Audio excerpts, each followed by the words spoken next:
छोटे भाई वरासत देने को तैयार नहीं हैं। बड़े भाई को मजबूर किया गया कि वो घर से निकल जाएं। वो ऐसे हालात में घर से निकले कि किराए के मकान में रह रहे हैं। अब बड़े भाई का मुतालबा है कि इस वरासत में जितना मेरा हक बनता है वो मुझे दिया जाए। छोटा भाई वो हक देने को तैयार नहीं। इस सिलसिले में इन भाइयों की वालदा, इन भाइयों की बहनों और इन भाइयों के मामों की जिम्मेदारी क्या है? जवाब, जैसे छोटा बेटा अपने बाप का बेटा है, उसी तरह से बड़ा बेटा भी अपने बाप का बेटा है। जैसे छोटे बेटे को इस प्रॉपर्टी में से हक है, इसी तरह से बड़े बेटे को भी प्रॉपर्टी में से हक है। और उसमें एक सूद के बराबर भी फर्क नहीं होगा।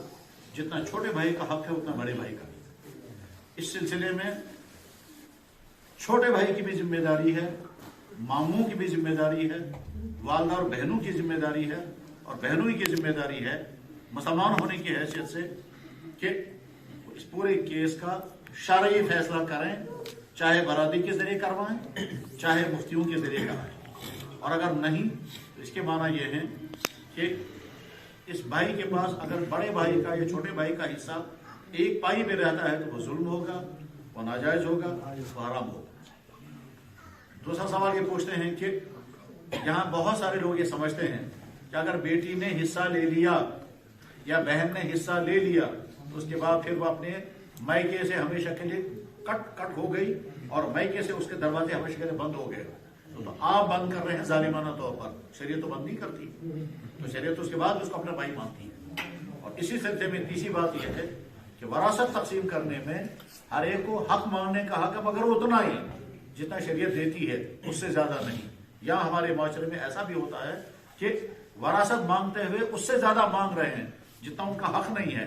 उसमें बहनें भी शामिल होती हैं, उसमें भाई भी शामिल होते हैं कि आपका हक उतना ही है जितना शरीयत दे रही है। वो कहते हैं नहीं, हमें इतना दे दो, और वो इतना जो है वो अपनी जहन के मुताबिक होता है। ताकि मैं ऐसे घरों को भी जानता हूं कि बहन ने 3-3 मरतबा हिस्से लिए, फिर भी कहते मैं ऊंचो बकाया। 3-3 मरतबा हिस्से लिए, फिर भी कहते मेरा भी बकाया। वजह, हराम जरिए से जो हिस्सा लिया उसकी नहुसत आ गई, उस नहुसत की बिना पर और तबाही आ गई और भाई तरक्की करता गया। कुछ दिनों बाद ये देखता है गोशवारे ब्रोड को चिसाना भी बंसने भी। कुछ दिनों बाद चूंकि वो गलत तरीके से लिया फिर डाउन हो गए, वो भाई और आगे निकल गया। कुछ दिन बाद कहते हैं ना ये जिसे भी, तो बार बार हिस्से के नाम पर हिस्सा लेना वो भी जुल्म। अल्लाह ताला समझ दे तौफीक।